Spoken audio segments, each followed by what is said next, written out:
Bismillahirrahmanirrahim. Assalamualaikum warahmatullahi wabarakatuh. Alhamdulillahirabbil alamin wa bihi nasta'inu ala umuri dunya waddin. Wassalatu wassalamu ala asyrafil anbiya'i wal mursalin wa ala alihi wa ashabihi ajma'in, amma ba'd.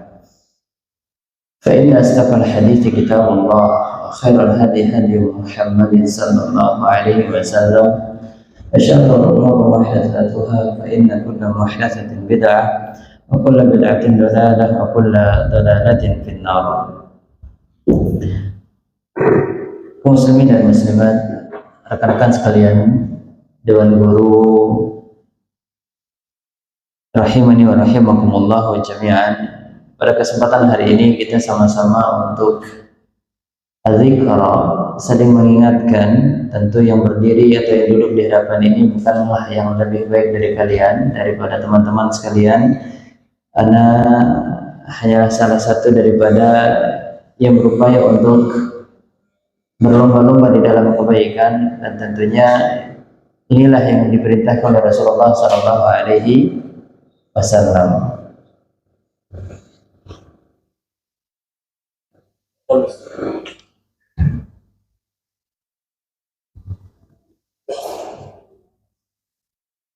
Begitu bagusnya mic antum, insyaallah. Padahal nggak ada chatting masuk, dibaca juga sama dia. Jangan-jangan ada alat penyadapnya ini, insyaallah. Baik,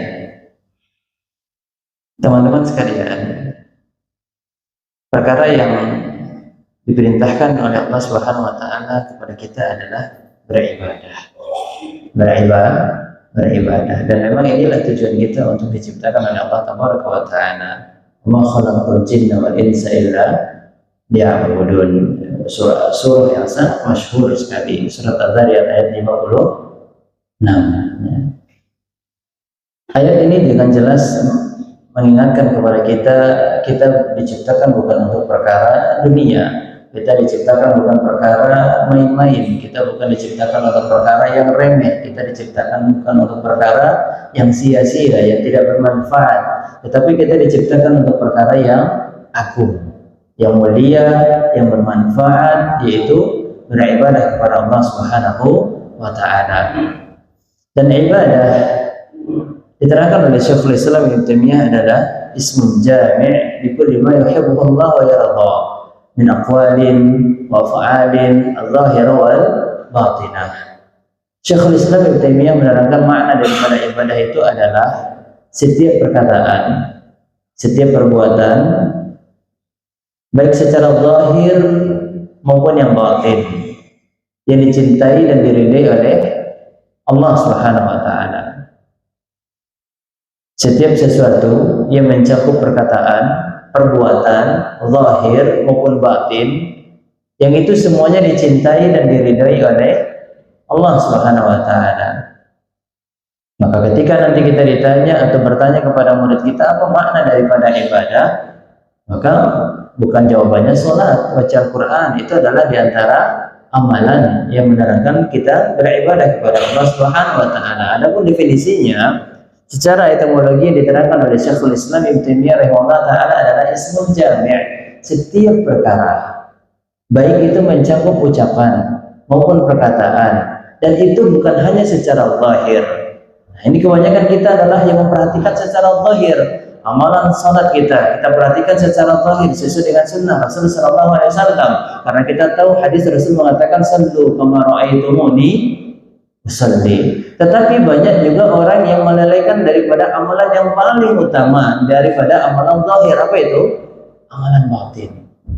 Amalan batin ini adalah amalan yang paling utama, karena jika amalan batin itu rusak, maka amalan zahir tidak ada manfaatnya. Jika amalan batin itu rusak, cedera, cacat, retak, maka itu akan mempengaruhi kualitas daripada amalan zahir. Sehingga itulah Nabi Sallallahu Alaihi Wasallam mengatakan dalam hadits muttafaqun alaih, ini dikeluarkan dari Imam Al-Bukhari dan Muslim dari Nu'man bin Bashir radhiyallahu ta'ala anhu. Hadis ini dikutip oleh Imam An-Nawawi dan banyak ulama-ulama lainnya di dalam kitab mereka. Di antaranya Imam An-Nawawi rahimahullah taala di dalam kitabnya Al-Arba'in An-Nawawiyah. Rasulullah SAW mengatakan, ala wa inna fil jasadi mudghah. Ketahuilah di dalam jasad kita itu ada satu gumpalan daging. Idza salahat salahal jasadu kullu wa idza fasadat fasadal jasadu kullu. Kalau sekiranya gumpalan daging tersebut baik, maka seluruh anggota tubuh kita ini yang zahir ini itu akan baik. Maknanya apa? Kalau amalan batin tersebut baik, maka amalan zahir akan baik. Namun sebaliknya, jika yang di dalam tubuh kita tersebut, gumpalan daging tersebut rusak, maka itu akan mempengaruhi juga kualitas atau daripada anggota tubuh kita yang zahir. Dan itu adalah kata Rasulullah SAW, al-qalbu ala wahiyya al-qalbu. Ketahuilah itu adalah hati. Dan kemudian di dalam Quran surat Asy-Syu'ara ayat 88 dan juga sampai ayat 89, surah Asy-Syu'ara ayat 88 dan ayat 89. Allah Subhanahu wa taala juga bercerita, menerangkan, memberikan faedah kepada kita tentang qalbu. Yauma la yanfa' mal wala banun illa man atallaha biqalbin salim. Nanti ketika kita berhadapan dengan Allah Subhanahu wa taala di akhirat kelak, tidak akan lagi bermanfaat harta yang kita miliki, tidak lagi akan bermanfaat banun, anak laki-laki kita yang kita miliki di dunia ini, kecuali orang yang menghadap Allah dia membawa hati yang bersih. Ya. Kemudian dalam riwayat yang lain Nabi sallallahu alaihi wasallam mengatakan juga, innallaha la yanzuru ila jasamikum wa ila suwarikum walakin yanzuru ila qulubikum wa a'malikum. Allah itu tidak memperhatikan, kata Rasulullah sallallahu alaihi wasallam, apa yang menjadi hiasan yang kalian kenakan. Kemudian Allah tidak melihat juga bentuk fisik kalian, tetapi yang Allah perhatikan itu adalah hati daripada kalian, qalbu kalian. Dari banyak riwayat dan ayat Al-Quran kita mendapatkan pelajaran yang paling urgent yang harusnya diperhatikan oleh seorang hamba tatkala dia beribadah, tatkala dia melaksanakan ketaatan kepada Allah, tatkala dia melaksanakan kebaikan kepada Allah, yang hendaknya yang paling dia perhatikan itu adalah hatinya. Dan inilah yang berkaitan tentang masalah akidah. Akidah adalah amalan qalbu, adalah keyakinan seorang hamba. Akidah adalah ikatan. Ya, secara lughatan artinya adalah, secara etimologi bahasa artinya adalah ikatan. Secara syariat, akidah itu banyak yang diterangkan oleh ulama, diantaranya adalah maknanya segala sesuatu yang berkaitan tentang keyakinan seorang hamba di dalam beribadah kepada Allah. Keyakinan seorang hamba di dalam beribadah kepada Allah Subhanahu wa taala.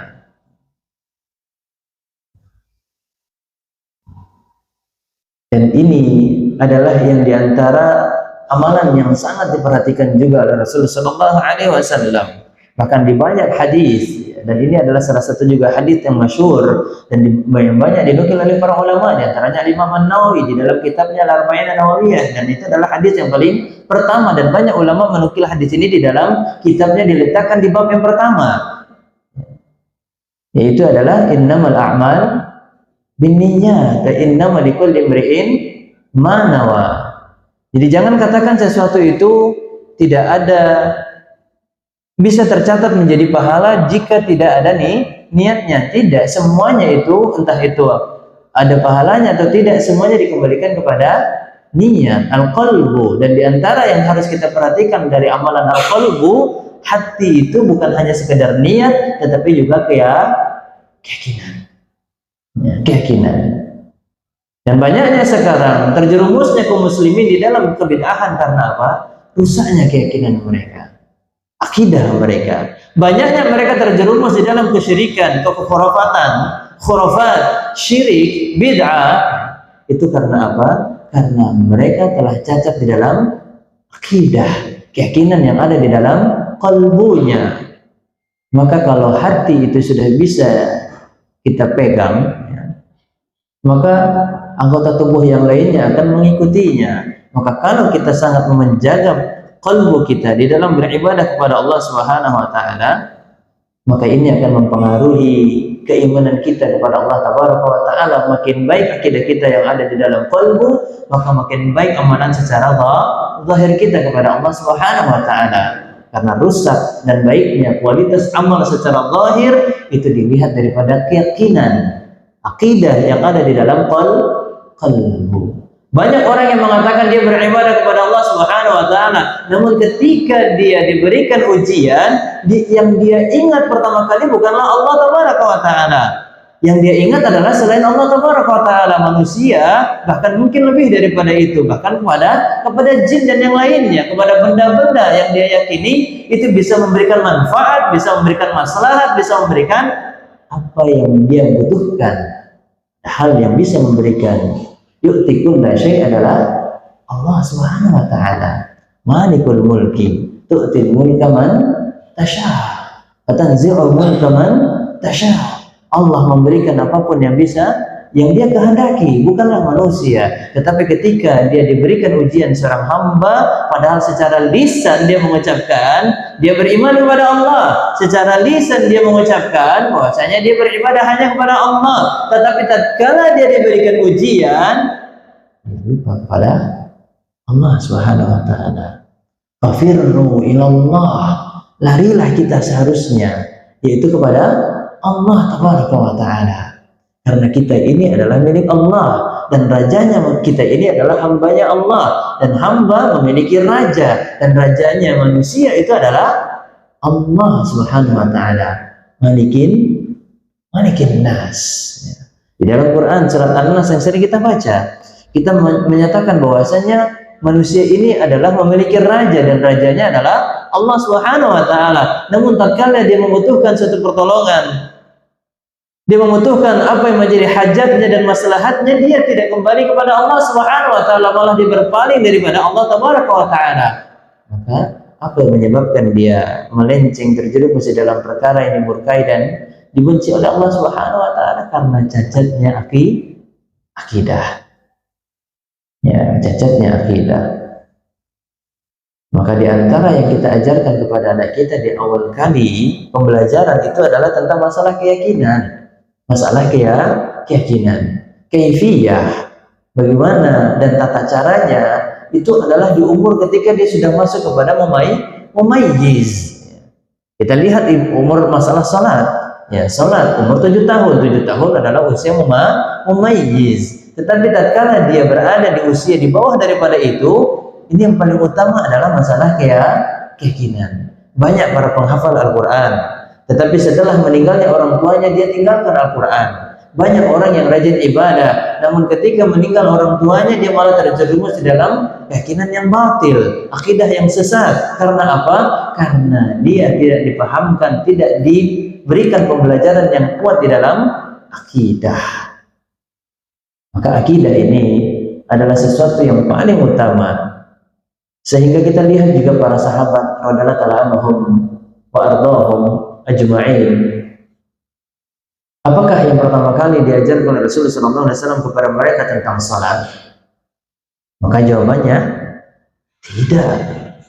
Apakah yang pertama kali yang diajarkan oleh Rasulullah SAW kepada mereka itu adalah tentang masalah puasa?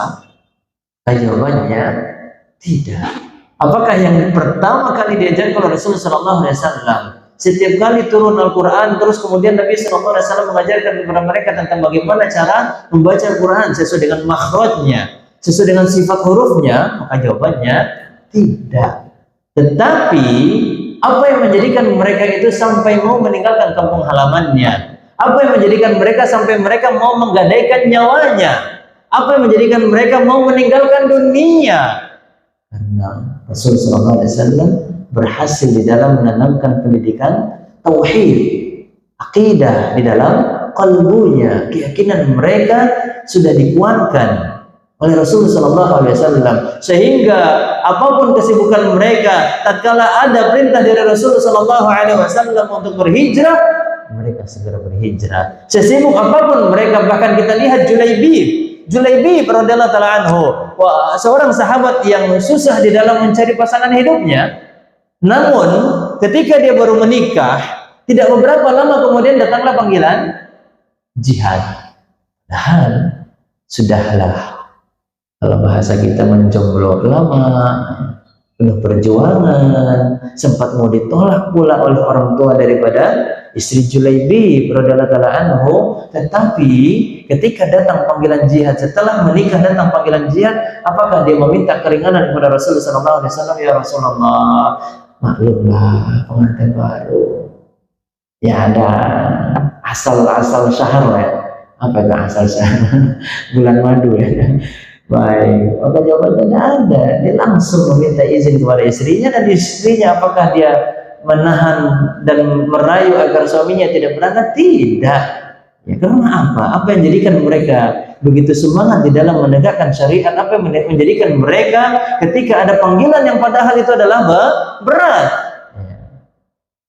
Yang menjadikan mereka itu ringan untuk bisa menjalankan perintah Allah dan memenuhi panggilan Rasulullah SAW adalah akidah mereka sudah ditanamkan begitu kuat di dalam kalbunya.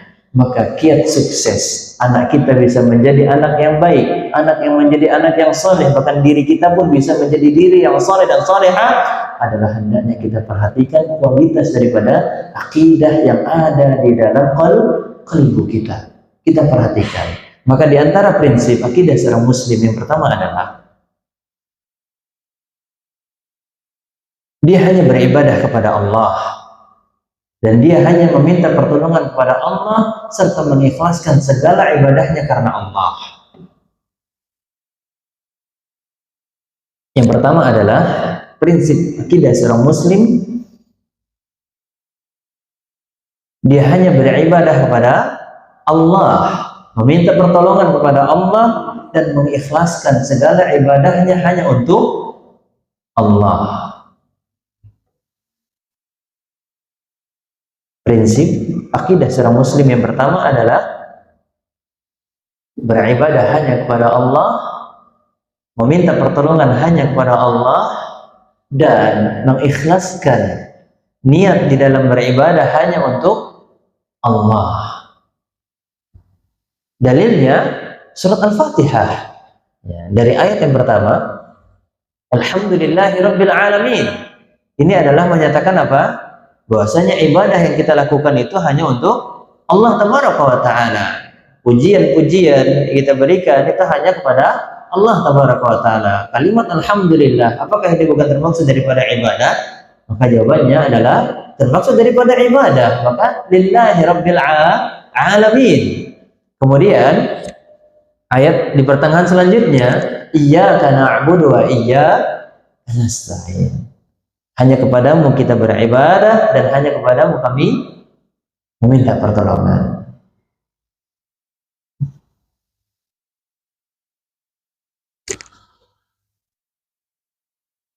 Kemudian yang kedua, prinsip akidah seorang muslim itu adalah dia berilmu di dalam keyakinan yang ada di hatinya. Dia meyakini Allah di atas arasy, dan keyakinan itu harus dibangun di atas ilmu. Dia meyakini bahwasanya Allah itu ahad, Allah itu adalah esa, Allah itu hanya satu, tidak ada ilah yang patut disembah dengan baik dan benar kecuali Allah Subhanahu wa taala, la ma'budu bihaqqin illallah. Maka dia meyakininya di atas ilmu, bukan taklid semata. Dibangun di atas ilmu, mabniyun 'alal ilmi. Dan akidah ini bukan akidah yang dia hanya dapatkan daripada warisan leluhur, atau dia mengambil dari kebiasaan banyaknya manusia, atau dia hanya kopas daripada apa yang menjadi adat istiadat di dalam negeri atau kampung halamannya. Tidak, tapi keyakinan yang ada dalam prinsip akidah seorang muslim, keyakinan yang ada sebagai prinsip dari akidah seorang muslim adalah dia bangun di atas ilmu. Dia meyakini Allah Maha Kuat, dia meyakini Allah itu Maha Melihat, dia meyakini Allah itu Maha memiliki segala sesuatu. Lillahi ma fis samawati wa ma fil ard. Dia meyakini Allah itu berada di atas arasy, Ar-Rahman 'alal 'arsy istawa. Dia meyakini bahwasanya Allah dan begini dan begitu seterusnya. Hendaknya keyakinan tersebut dibangun di atas ilmu. Dalilnya mana? Quran surat Al-Isra ayat 36. Quran surat Al-Isra ayat 36. Allah Subhanahu wa taala berfirman, "Wala taqfu ma laysa laka bihi ilmun." Innas sam'a wal basara wal fu'ada kullu ulaika kana anhu mas'ula. Janganlah kalian melakukan sesuatu itu tanpa ilmu. Mafhumul mukhalafah, makna sebaliknya apa, Pak? Lakukanlah sesuatu itu dengan ilmu.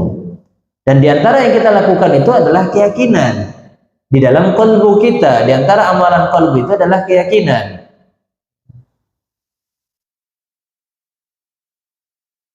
Inna sam'a. Kenapa kita harus berilmu di dalam beribadah kepada Allah Subhanahu wa taala, berilmu di dalam akidah, berilmu di dalam keyakinan, berilmu di dalam mentauhidkan Allah Subhanahu wa taala? Karena pendengaran, as-sam'a wal basara, penglihatan, wal fu'ada, dan keyakinan yang ada di dalam hati. Al-fu'ad itu adalah al-qalbu, keyakinan yang ada di dalam hati. Kullu ulaika kana anhu mas'ula, karena semuanya ini akan ditanya oleh Allah Subhanahu wa taala. Maka ketika kita logikanya ada ujian, apakah ujian tersebut kita jawab tanpa ilmu? Maka kita menjawabnya dengan ilmu. Anak-anak ketika diberikan soal ujian oleh guru-guru, apakah mereka menjawab asal-asalan? Maka tentu jawabannya tidak. Mereka menjawabnya dengan ilmu. Maka nanti diantara ujian kita yang akan ditanyakan oleh Allah Subhanahu wa taala nanti di akhirat adalah tentang masalah akidah, tentang masalah keyakinan kita, tentang masalah keimanan yang ada di dalam qalbu kita, tentang masalah tauhid yang ada di dalam qalbu kita. Wal fuada kullu ulaika kana anhu mas'ula. Mas'ul artinya apa? Yus'al, akan ditanya oleh Allah Subhanahu wa taala. Akan ditanya, bagaimana keyakinanmu? Apakah keyakinanmu itu didasari dengan ilmu? Apakah keyakinanmu itu didasari dengan wahyu? Apakah keyakinanmu didasari dengan apa yang menjadi petunjuk dan bimbingan Rasulullah SAW atau tidak? Dalil yang lain yang menerangkan bahwasanya kita harus berilmu di dalam akidah, di dalam mentauhidkan Allah Subhanahu wa taala adalah Quran surat Muhammad ayat 19. Quran ayat surah Muhammad ayat 19.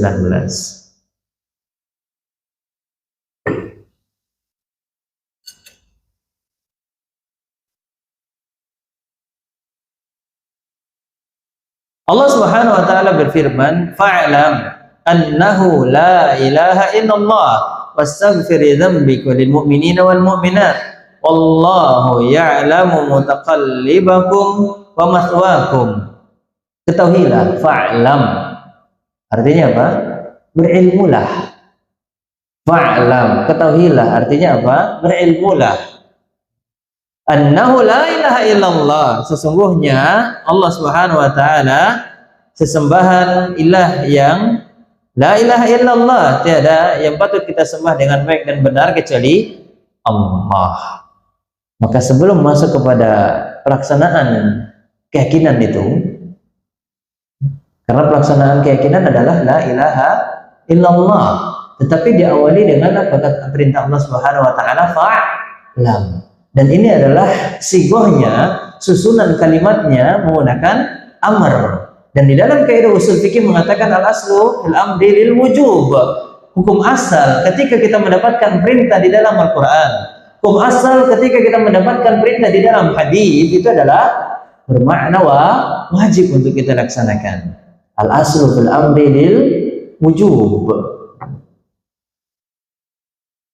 Dan dari ayat ini kita mendapatkan perintah dari Allah Subhanahu wa taala hendaknya berilmu sebelum berucap dan beramal. Sehingga pentingnya ilmu di dalam berucap, beramal dan keyakinan. Al-Imam Al-Bukhari di dalam Sahih Al-Bukhari-nya dari ayat ini, beliau menulis bahwa Al-Imam Al-Bukhari rahimahullah ta'ala beliau membuat satu bab khusus di dalam Sahih Al-Bukhari yang berjudul Al-Ilmu Qabla Al-Qawli wal Amal. Berilmu sebelum berucap dan beramal. Dan ini adalah pembahasan awal daripada kitab Sahih Al-Bukhari yang sering dikaji oleh guru kita setiap hari Sabtu. InsyaAllah besok ya. Sabtu jam 8.30 di Krukut, yaitu bersama Ustaz Abdul Hakim Amir Abdad hafizahullah ta'ala, dan ini khusus untuk ikhwan. Yalla ikhwan, uhduru. Insyaallah antum hadir, maka ini adalah diantara pembahasan awal daripada kitab Sahih Al-Bukhari bersama Al-Fadil Al-Ustadz Abdul Hakim Amir Abdad hafizahullah taala. Kemudian mana dalil yang menerangkan ibadah kita harus diniatkan karena Allah, ya. Yang lainnya ya keyakinan kita ini harus karena Allah Subhanahu wa taala, bukan karena taklid, bukan karena mengikuti warisan dan luhur, bukan karena mengikuti dari apa yang banyak dilakukan oleh kaum muslimin yang zahir yang kita lihat di mata kita ini, yaitu Quran surat Al-An'am ayat 162. Quran surah Al-An'am ayat 162. Allah Subhanahu wa taala berfirman, "Qul inna salati wa nusuki wa mahyaya wa mamati lillahi rabbil alamin." Katakanlah, sesungguhnya salatku. Ya, salat di sini tentu bukan hanya sekedar ibadah zahir, tetapi juga ibadah batin, yaitu ibadah qalbu. Tentang keyakinan, kita meyakini ibadah salat itu adalah wajib, sehingga gara-gara keyakinan inilah beberapa hukum di dalam Islam itu terjadi perbedaan. Contoh seperti orang yang meninggalkan salat, selama dia meyakini salat itu wajib, kemudian dia meninggalkan, apakah dia dikatakan keluar daripada agama Islam? Gimana ikhwan? Dia meyakini ibadah salat itu wajib, tapi dia masih sesekali, bahkan banyak waktu sholat yang wajib dia tinggalkan. Kira-kira dia dihukumi keluar dari agama Islam atau tidak? Masya Allah. Oke, kopi. Masya Allah. Tidak. Oh, fadal. Masya Allah. Kira-kira gimana ya akhwat? Keluar dari agama Islam atau tidak? Ya, Masya Allah. Yang bilang iya siapa? Fadal. Fadal, jangan takut digebukin ya. Fadal. Insyaallah tidak keluar dari agama Islam salah menjawab. Ini mahal ijtihad. Ini adalah sesi untuk ijtihad, badlur ra'yi, yaitu menyampaikan pendapat. Ini bukan masuk kepada keyakinan insyaallah. Ini badlur ra'yi. Fadal. Yang menjawab keluar dari agama Islam silakan. Atau ada yang mau menjawab keluar dari ruangan ini silakan. Masya Allah. Yang keluar dari agama Islam tidak ada, yang masih tetap di dalam agama Islam, tafadhol. Dia angkat tangannya, tafadhol. Yang menjawab masih dalam agama Islam. Tuh, nggak ada yang jawab juga, nggak ada yang angkat juga, Masya Allah. Terus antum apa ini? Terkena syubhat. Terkena syubhat sehingga ragu ya. Padahal Nabi Sallallahu Alaihi Wasallam sudah mengatakan, "Nah, ya ribu, bila la ya ribu." Tinggalkan apa yang kalian ragu menuju kepada sesuatu yang tidak ragu. Subhanallah. Ya maafi syubhat wa qabil haram. Nabi Sallallahu Alaihi Wasallam mengatakan, siapa yang terjerumus dalam syubhat, terjerumus dalam perkara haram. Masya Allah. Baik. Jawabannya di sini masih mukhtalaf fih. Masih terjadi perselisihan di antara para ulama. Ada yang mengatakan sekalipun dia meyakini itu adalah salat wajib, tetapi karena dia meninggalkan yang wajib, maka dia dikatakan apa? Sudah keluar daripada agama Islam, kharijun 'anil millah. Ada juga yang mengatakan tidak keluar daripada agama Islam, dan ini diterangkan di dalam kitab Al-Kabair yang ditulis oleh Imam Az-Zahabi Asy-Syafi'i Ad-Damashqi rahimahullah taala, di dalam kitab Al-Kabair yang berjudul dosa-dosa besar. Ini di antara buku yang hendaknya juga kita pelajari, yang kita baca, karena dosa besar itu bukan hanya 1, 2, 3 saja. Ya, seperti durhaka kepada orang tua, kemudian berzina, kemudian syirik. Kebanyakan kita menjawab hanya 3. Padahal di dalam kitab Al-Kabair lebih daripada 80 dosa besar dinukil oleh Al-Imam Az-Zahabi Ad-Damashqi Asy-Syafi'i rahimahullah taala. Maka lihat, terkait tentang masalah keyakinan tadi, jika dia masih meyakini kemudian dia tidak melaksanakan, namun dia tidak melaksanakan, terjadi perselisihan di antara para ulama. Begitu begitu besar posisi tentang masalah keyakinan di dalam ibadah, sehingga tidak bisa kita menjadikan seseorang itu langsung keluar daripada, kita memberikan penilaian bahwasanya dia itu keluar daripada agama Islam. Dan ini adalah sesuatu makom yang mulia, yang tidak bisa kita memberikan penilaian kecuali si pelaku dengan Allah Subhanahu wa taala yang Maha mengetahui apa yang ada di dalam kalbunya. Adapun kita hanya bisa menilai secara zahir. secara zahir. Baik. Maka ini adalah landasan yang pertama atau prinsip yang pertama akidah seorang muslim. Yang kedua ya, yang kedua akan akidah seorang muslim, yaitu berilmu, dia bangun di atas ilmu yang bersumber dari Al-Quran dan hadis Rasulullah Sallallahu Alaihi Wasallam. Karena sumber ilmu itu hanya dua, Al-Quran dan hadis. Dan hadis itu ada beberapa pembagiannya. Ada hadis yang dinisbatkan kepada Rasulullah Sallallahu Alaihi Wasallam, ada hadis yang dinisbatkan kepada sahabat Rasulullah Sallallahu Alaihi Wasallam. Itulah yang disebut dengan hadis mauquf. Itulah yang disebut dengan hadis mauquf. Ya, hadis yang hanya rantai periwayatannya itu sampai kepada para sahabat. Dan ini wajib untuk kita juga ikuti apa yang menjadi amalan yang dilakukan oleh para sahabat. Karena Rasulullah SAW mengatakan addu 'alaiha bin nawajid. Gigitlah sunnah daripada sunnah Rasul dan gigitlah sunnah daripada sunnahnya para sahabat Rasul Sallallahu Alaihi Wasallam radhiyallahu anhum ajma'in, yaitu dengan gigi-gigi geraham, menunjukkan bahwasanya itu merupakan perintah dari Rasul Sallallahu Alaihi Wasallam untuk juga mengikuti apa yang menjadi sunnahnya para sahabat. Kemudian yang terakhir, Masya Allah, sudah terakhir ya Pak ya, ya karena sebentar lagi keluar main Insya Allah ya. Karena waktu kita terbatas, jadi kita tidak terlalu banyak untuk membahas. Tadi niatnya pengen membahas satu buku ini, Khudh Aqidatak minal Kitab As-Sunnah As-Sahihah. Ya, ambillah akidahmu dari Al-Quran dan Sunnah yang Sahihah yang ditulis oleh Syekh Muhammad bin Jamil Zainul. Ini bagus sekali untuk membahas tentang masalah akidah. Tapi karena terbatasnya waktu, maka beberapa rangkuman saja yang kita paparkan, yang kita bahas. Setelah ini insyaallah sesi diskusi ataupun tanya jawab. Barakallahu fiikum. Yang ketiga, yang terakhir, prinsip akidah seorang muslim adalah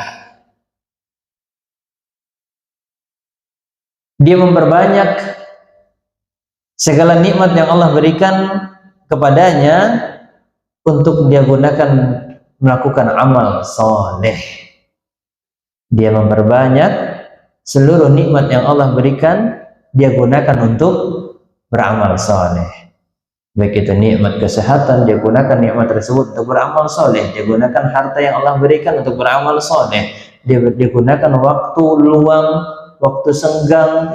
Kadang-kadang kan kita waktu senggang ini pikirannya sudah mencari aktivitas yang lain, jalan-jalan. Aduh, ada waktu luang nih, ngapain nih Bi? Ngapain nih Umi? Ya, akhirnya apa? Yang dipikirkan jalan-jalan, yang dipikirkan adalah shopping, yang dipikirkan adalah perkara dunia.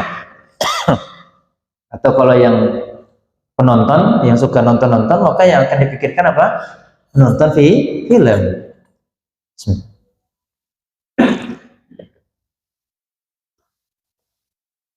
Rasa kopi, Pak. Mantul, antum nggak buat kopi kan? Kasihan antum. Miskin. Masya Allah, ini airnya kurang panas.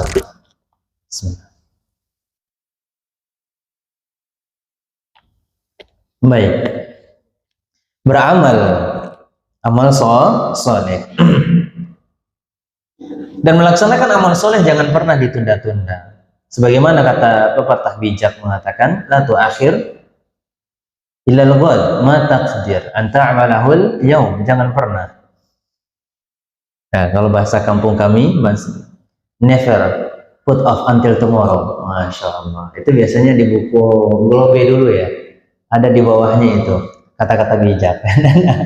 Anak hafal itu karena buku zaman anak masih ada itu tulisannya. Enggak tahu yang sekarang. Buku apa itu? Buku-buku tulis. Biasanya ada kata bijak. Jangan pernah kita menunda. Sekalipun itu amalnya tidaklah amal yang banyak. Karena jika amal tersebut dibangun di atas niat yang baik, kemudian apalagi mengikuti tata cara yang diajarkan oleh Rasulullah SAW, maka amalan yang kecil itu bisa bernilai pahala yang besar luar biasa di sisi Allah Subhanahu Wa Taala. Sebagaimana perkataan salaf, diantaranya Abdullah bin Mubarak rahimahullah taala mengatakan, "Rubba amalin sagirin tu'azzimuhu niyyah, wa rubba amalin kabirin tusaggiruhu niyyah." Betapa banyak amal yang kecil tapi bernilai besar di sisi Allah karena apa? Niat. Dan betapa banyak amal yang kecil, yang besar di mata manusia, namun ternyata mendapatkan pahala kecil di sisi Allah karena apa? Niat. Maka jangan pernah kita meremehkan. Bahkan Rasulullah SAW mengatakan, la tahqiranna minal ma'rufi, la tahqiranna syai'an minal ma'ruf walau antal qa akhaka biwajhin talqinai. Kama qala Rasulullah SAW, janganlah kalian pernah meremehkan suatu kebaikan minal ma'ruf, ya, suatu kebaikan. Ya, walaupun engkau menyapa saudaramu dengan wajah yang berseri-seri, wajah yang indah, dari senyumannya terukir manis di pipinya, dia menyapa saudaranya dengan senyuman yang indah, maka walaupun hanya seperti itu amalan yang dia lakukan, maka jangan pernah diremehkan. Dan dalam riwayat yang lain Rasulullah SAW mengatakan, ittaqun nar wal bisyikki tamrah, jagalah dirimu daripada siksa neraka walaupun hanya dengan potongan kurma. Ya, potongan kurma itu maksudnya apa? Ini sudah ada satu kurma, kemudian dipotong lagi kurmanya, jadi potek, dibagi setengah, maka itu namanya syikki tamrah.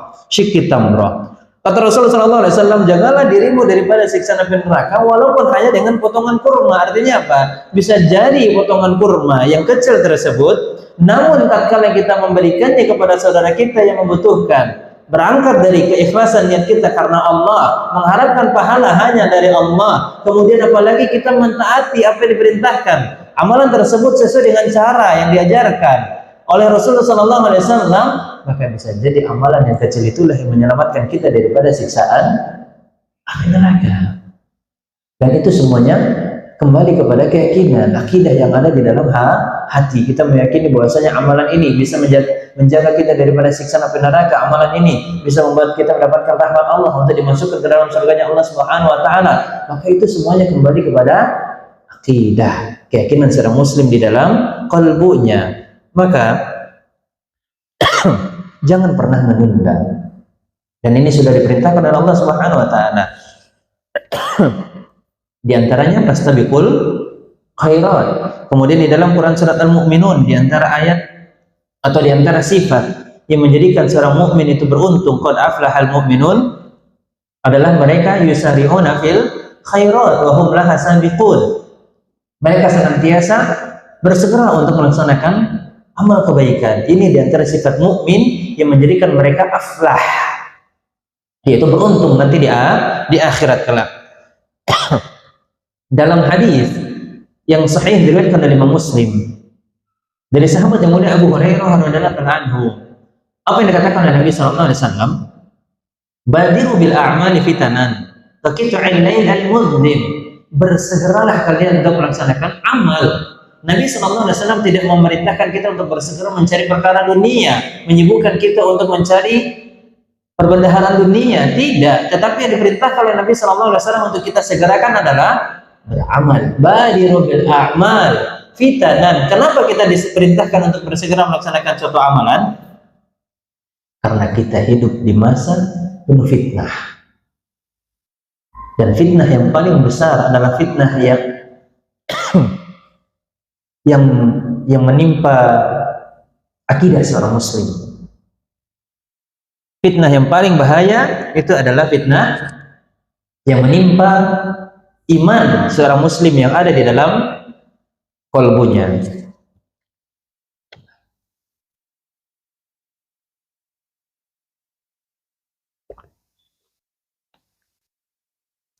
Karena Nabi SAW di dalam kelanjutan hadis tersebut mengatakan, asbaha minkum mu'minan wa amsa kafiran.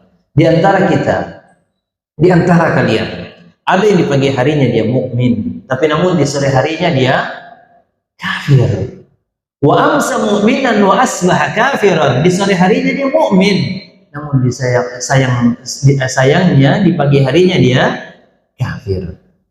Yabi'u dinahu bi'arudin minad dunya. Dia menggadaikan agamanya, dinahu, dia menggadaikan agamanya untuk apa? Bi'arudin. Apakah untuk mendapatkan dunia beserta isinya? Tidak. Dia menggadaikan agamanya, dia menjual akidahnya untuk mendapatkan bi'arudin, hanya sepotong keuntungan daripada dunia.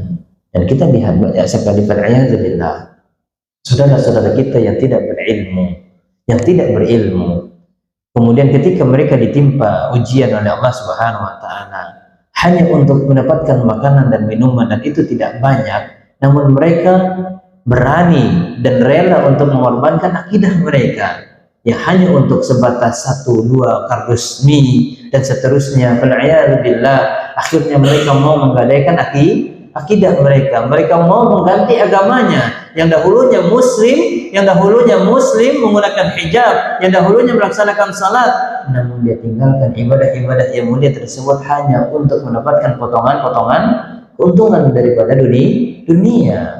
Hanya mendapatkan sepotong, 2 potong daripada keuntungan dunia, dia berani menggadaikan agamanya. Karena apa? Karena agama yang selama ini dia dapatkan itu bukan agama yang sampai tertanam kuat di dalam keyakinannya, di dalam akidahnya, di dalam kalbunya. Sekiranya akidah itu kuat, agamanya sudah tertancap kuat di dalam kalbunya, apapun dan sebesar apapun dan sebanyak apapun ujian yang akan Allah timpakan kepada dirinya, dia tidak akan pernah sekali-kali bahkan goyah dirinya untuk menggadaikan akidahnya hanya untuk mendapatkan keuntungan dunia. Dan kita lihat banyak para sahabat yang mereka hidup di dalam dunia yang sudah mereka miliki, seperti Mus'ab bin Umair radhiyallahu anhu. Dia sudah hidup di dalam kehidupan yang sangat-sangat begitu luar biasa. Tidak ada perbendaharaan dunia yang tidak dimiliki oleh Mus'ab bin Umair radhiyallahu anhu. Namun ketika akidahnya sudah kuat, akidahnya sudah lurus, akidahnya sudah benar, dibangun di atas Al-Quran dan Sunnah, ketika hidayah telah masuk dalam kalbunya, maka dunia dia gadaikan untuk mendapatkan akhirat. Nah, inilah diantara tujuan kita mengajarkan ilmu kepada anak-anak kita. Jangan sampai ketika dia tidak lagi bersama kita dengan guru-gurunya, ketika dia sudah berada di luar dengan teman-temannya, jauh dari orang tua dan gurunya, dia melakukan maksiat, dia meninggalkan salatnya, dia menanggalkan jilbabnya, dia melakukan kemaksiatan, dia melakukan perkara yang sebenarnya sudah dia ketahui ilmunya, namun dia lakukan karena dia terbawa dengan teman-teman disebabkan apa? Akidah yang selama ini diajarkan kepadanya tidak tertanam kuat di dalam kalbunya. Maka ikhwatul iman wa akhwati fillah, a'azzanallahu wa iyyakum, inilah beberapa dasar prinsip akidah seorang muslim di dalam beribadah kepada Allah Subhanahu wa taala. Yang pertama adalah beribadah hanya kepada Allah, kemudian meminta pertolongan hanya kepada Allah, dan mengikhlaskan segala kebaikan yang dilaksanakan karena Allah Subhanahu wa taala. Kemudian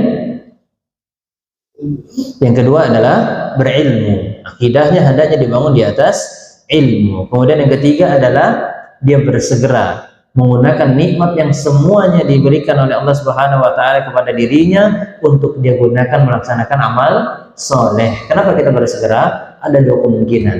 Yang pertama, iman itu tidak ada. Takutnya nanti iman itu hilang, menipis, sehingga kita tidak lagi melakukannya karena keimanan kita tidak ada lagi.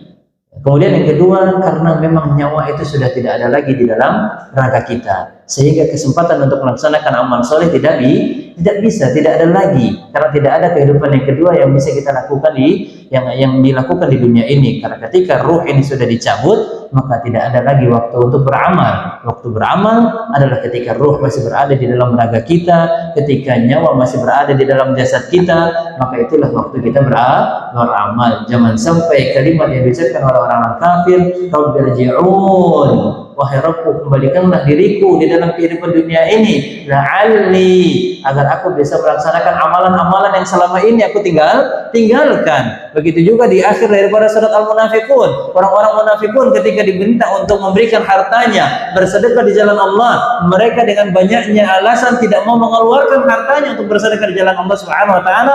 Namun ketika datang sakaratul maut, mereka mengatakan apa? Rabbi laula akhartani ila ajalin qarib fa asaddaqa wa akum minas salihin. Wahai Rabbku, tangguhkanlah kematianku sehingga aku bisa menggunakan kesempatan tersebut untuk bersedekah. Jika aku bersedekah, maka aku akan digolongkan masuk ke dalam orang-orang yang soleh, orang-orang yang dicintai dan diridai oleh Allah Subhanahu wa taala. Apakah ucapan mereka tersebut keinginan mereka, permintaan mereka diijabah oleh Allah Subhanahu wa taala, maka jawabannya tidak. Ketika ruh dalam melewati kerongkongan, maka pintu untuk beramal sudah tidak bisa lagi atau sudah tidak ada lagi. Maka jangan sampai ada penyesalan nanti di akhirat kelak karena nikmat-nikmat tersebut sudah Allah berikan, namun tidak kita gunakan sebaik mungkin, semaksimal mungkin untuk memperbaiki ibadah kita kepada Allah Subhanahu wa taala, khususnya terkait tentang masalah akidah.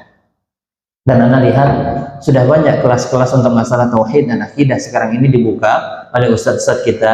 Di antaranya adalah program yang dibuat oleh Ustadz Dr. Abdullah Rai hafizahullah taala dengan timnya, yaitu HSI ya HSI, itu pembelajaran tentang masalah akidah. Maka kalau bisa program itu diikuti oleh guru-guru, mungkin bisa dibuatkan sebagai program prestasi guru. Siapa yang lulus dari program tersebut maka insya Allah mendapatkan hadiah. Siapa tahu nanti mungkin dari syekh kita memberangkatkan guru untuk umroh. Ya siapa yang tahu ya kan? Siapa yang tahu. Maka coba dibuatkan program seperti itu untuk bisa menjadi istizadah tambahan ilmu oleh guru-guru kita di dalam mengajarkan ilmu kepada anak-anak kita. Faqidu syai' la yu'ti. Orang bijak mengatakan orang yang tidak memiliki ilmu tidak mungkin bisa dia memberi. Maka guru sebelum dia mengajar memberikan ilmu, maka bagaimana dia bisa memberikan ilmu kalau dia tidak memiliki ilmu? Maka guru harus berilmu sebelum dia mengajarkan masalah, terkhususnya masalah ibadah kepada Allah Subhanahu wa taala. Aqulu ma tasma'un. Inilah yang dapat Anda sampaikan pada kesempatan hari ini. Jazakumullah khairan. Semoga sedikitnya ilmu yang telah kita pelajari menjadi ilmu yang bermanfaat. Semoga sedikitnya waktu yang telah kita gunakan untuk mempelajari ilmu tercatat pahala yang besar di sisi Allah Subhanahu wa taala. Barakallahu fiikum. Fadhal kalau memang ada pertanyaan atau mungkin materi diskusi.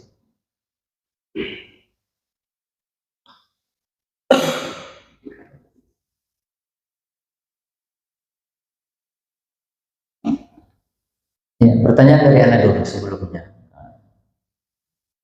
Dari Anda, dari antum nggak ada hadiah. Antum bertanya, antum nggak kasih hadiah. Kalau Anda bertanya, insya Allah Anda kasih hadiah.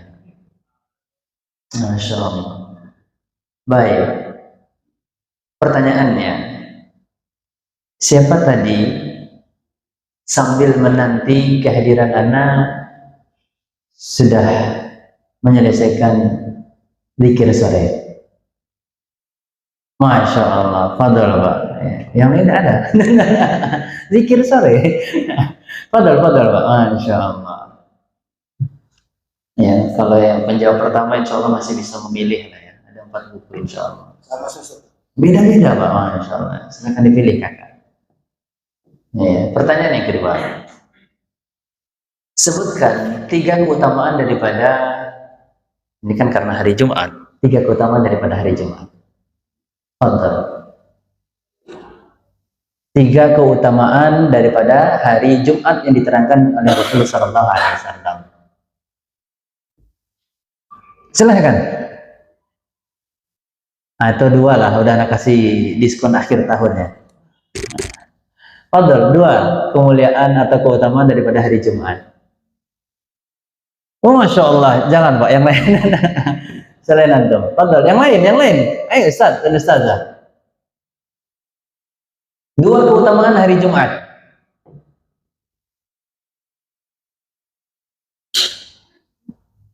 Fadl. Keutamaannya besok hari libur gitu. Silahkan. Dari itu keutamaan hari Jumat. Fadl. Masya Allah, silakan Ustazah. Apa Ustazah?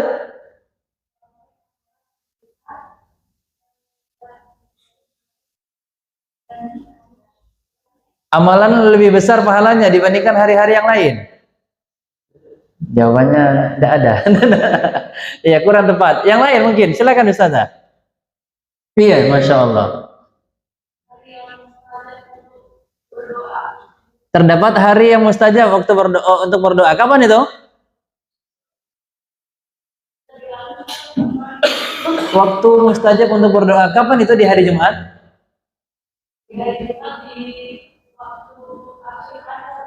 Akhir sholat? Baik, di ba'da sholat asar. Barakallahu fiik. Silakan. Iya, mungkin Anda pilihkan aja ini. Ya, silakan Ustaz, tolong diberikan. Ramadan, jalan menuju surga. Ada berdoa atau belum untuk menuju Ramadan? Karena di dalam Quran, di dalam buku yang ditulis oleh Ibnu Rajab Al-Hambali itu mereka kaum salaf sudah berdoa 6 bulan sebelum datang bulan Ramadan. Nah, itu mereka sudah berdoa. Ya, maka kita pun harusnya berdoa agar kita dipertemukan dengan bulan Ramadan. Kemudian pertanyaan terakhir, siapa yang bisa menerangkan atau menyebutkan apa nama surat dan ayat yang menjelaskan bahwasanya kita harus berilmu di dalam beramal? Nama surat dan ayatnya. Masya Allah, silakan Ustazah.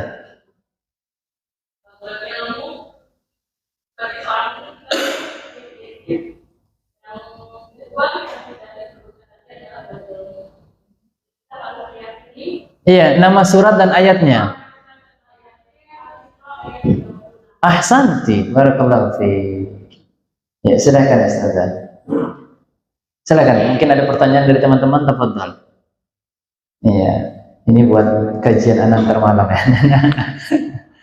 Silakan, yang mau bertanya kalau ada, atau kita cukupkan?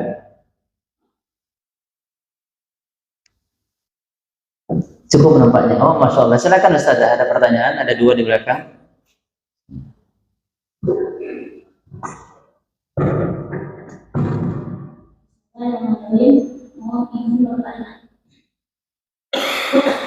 Kita kan membahas tentang berilmu dulu baru beramal.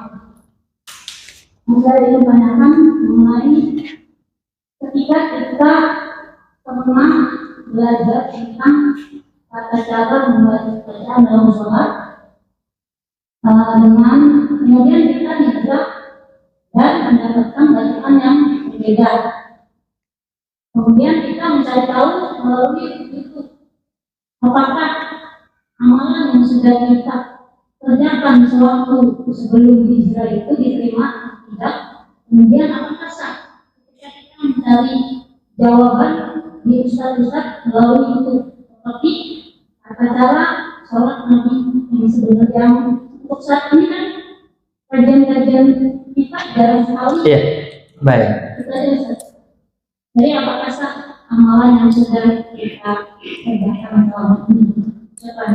Afwan, Allah ya barik fiik. Pertama, masalah terkait tentang masalah sah atau tidak sahnya, ini adalah tentu yang lebih mengetahui adalah Allah Subhanahu wa Ta'ala. Kemudian yang kedua, jika memang kita sudah berusaha mencari ilmu tadi dengan belajar di TPA atau di MDA yang ternyata memang ada beberapa kesalahan di dalam bacaan sholat kita, maka jika itu sudah termasuk daripada upaya yang bisa kita lakukan, yang intinya adalah kita sudah berupaya untuk mencari ilmu, maka jika ternyata itu pun terdapat kesalahan, tentu ini insya Allah tidak akan tercatat sebagai sebuah kesalahan. Karena dalam hadis yang hasan yang diriwayatkan oleh yang dikutip oleh Imam Nawawi di dalam kitabnya Al-Arba'in An-Nawawiyah, bahwasanya Rasulullah SAW juga mengatakan, Inna Allah tajawaza an ummati al-khata' wa nisyan wa mustakrihu alaihi. Bahwasanya ada 3 keadaan di mana kalau umatku melakukan suatu kesalahan tidak tercatat mendapatkan dosa.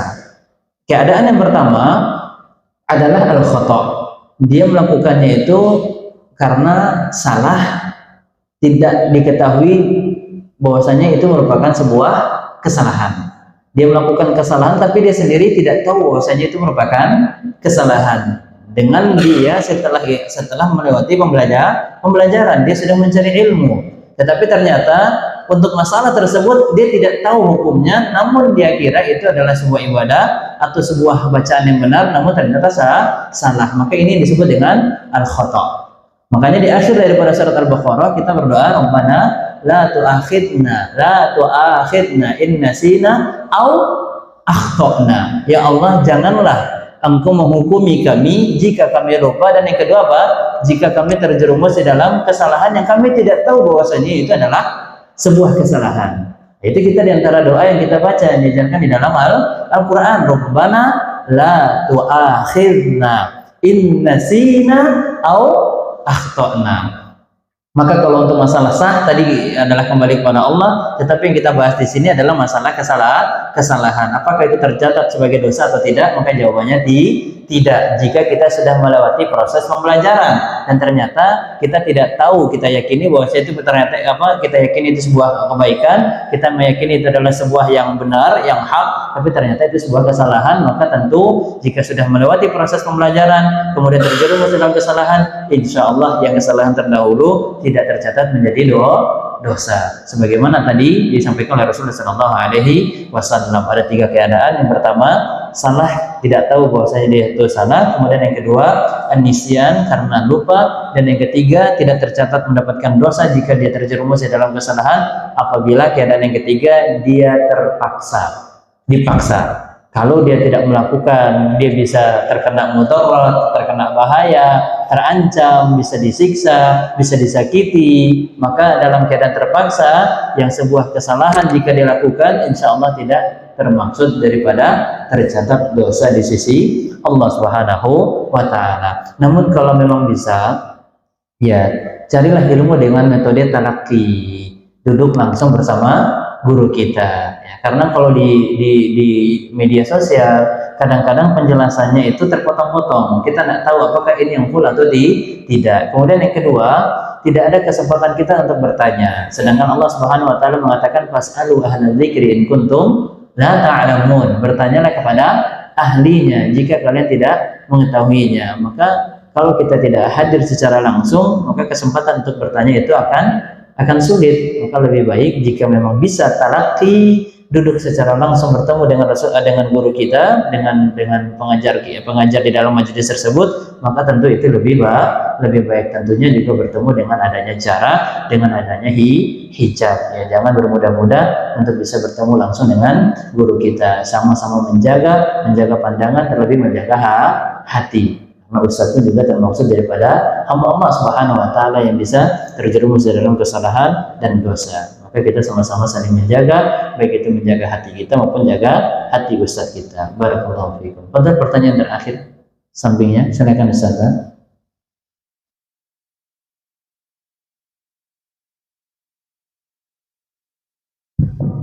Bismillahirrahmanirrahim. Ustaz, Islam ini sangat menjunjung tinggi ilmu. Al-ilmu qabla al-qawl wal amal. Berilmu dulu sebelum berkata dan berkata. Ini soal ketika ada seorang akhlak didatangi oleh ikhwan yang kita paham ilmunya itu masya Allah gitu ya, sudah banyak, sudah bagus, tetapi akhlaknya itu buruk gitu. Kemudian datang lagi satu ikhwan, ilmunya masih sedikit, tapi akhlaknya masya Allah bagus sekali. Tadi disebutkan Inna Allah la yanzuru ila suwarikum wa la hisabikum walakin Allah yanzuru ila qulubikum.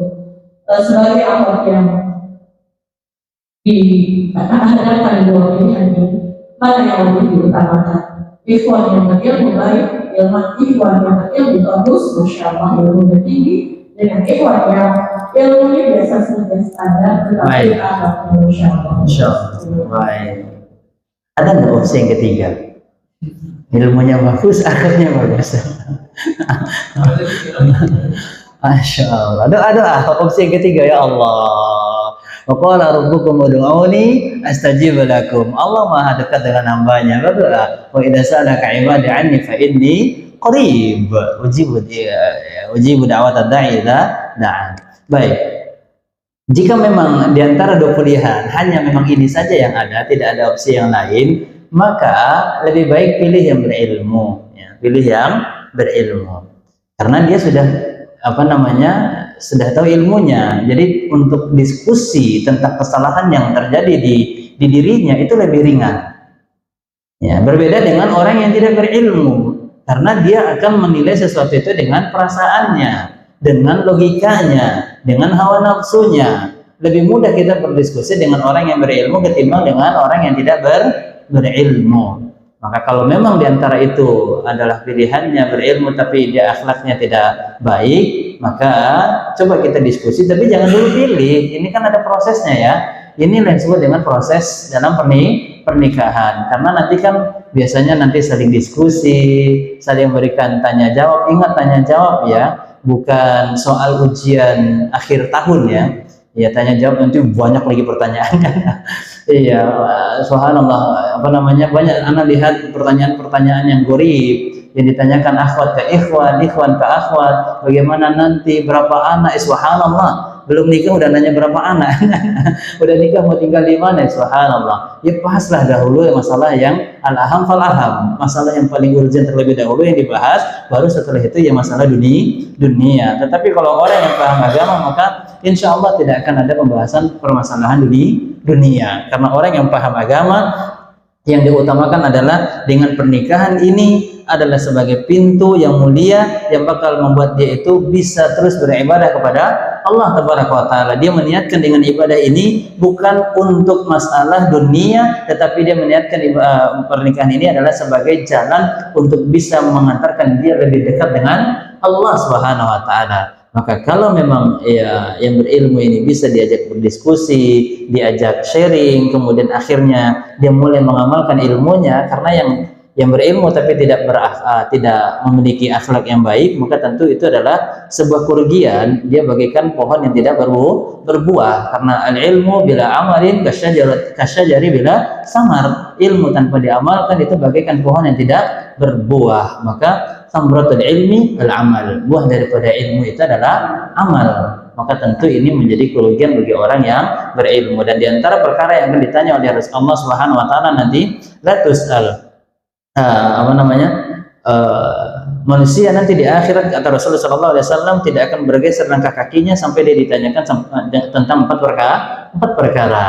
Di antara perkara yang ditanyakan oleh Allah adalah an ilmi fima amil, tentang ilmunya di dalam perkara apa saja dia amalkan. Ilmunya akan ditanyakan apakah sudah diamalkan atau tidak oleh Allah Subhanahu wa Ta'ala nanti di akhirat kelak. Maka tentu ini merupakan kerugian bagi orang yang sudah berilmu tetapi dia tidak mengamalkan ilmunya, apalagi jika dia sudah berilmu tetapi yang dia lakukan menyelisihi daripada ilmu yang telah dia ketahui. Mintalah terus kepada Allah Subhanahu wa Ta'ala agar diberikan pasangan yang baik. Kalau Allah Subhanahu wa Ta'ala insya Allah akan memberikan pasangan-pasangan yang baik bagi kita yang baik. Ya, wanita yang salihah untuk laki-laki yang saleh, thayyibun thayyibat, thayyibat thayibin. Wanita yang baik untuk laki-laki yang baik, perempuan yang baik untuk laki-laki yang baik, ataupun sebaliknya. Maka sebelum kita membahas orang lain, ya kita juga hendaknya membahas diri kita sendiri. Kita perbaiki kualitas iman kita perbaiki kualitas ilmu kita perbaiki akhlak kita. Maka insya Allah nanti Allah lah yang kedepannya yang akan memilihkan siapa yang menjadi pasangan terbaik kita untuk di dalam kehidupan dunia ini. Semoga pasangan kita ini menjadi pasangan yang soleh, pasangan yang solehah, pasangan yang dapat mendekatkan kita kepada Allah, pasangan yang dapat mengantarkan kita masuk ke dalam surganya Allah Subhanahu wa Ta'ala. Demikian teman-teman yang bisa kita bahas pada kesempatan hari ini. Semoga menjadi ilmu bermanfaat. Subhanakallahumma wa bihamdik, asyhadu an la ilaha illa anta, astaghfiruka wa atubu ilaik. Barakallahu fikum. Assalamualaikum warahmatullahi wabarakatuh.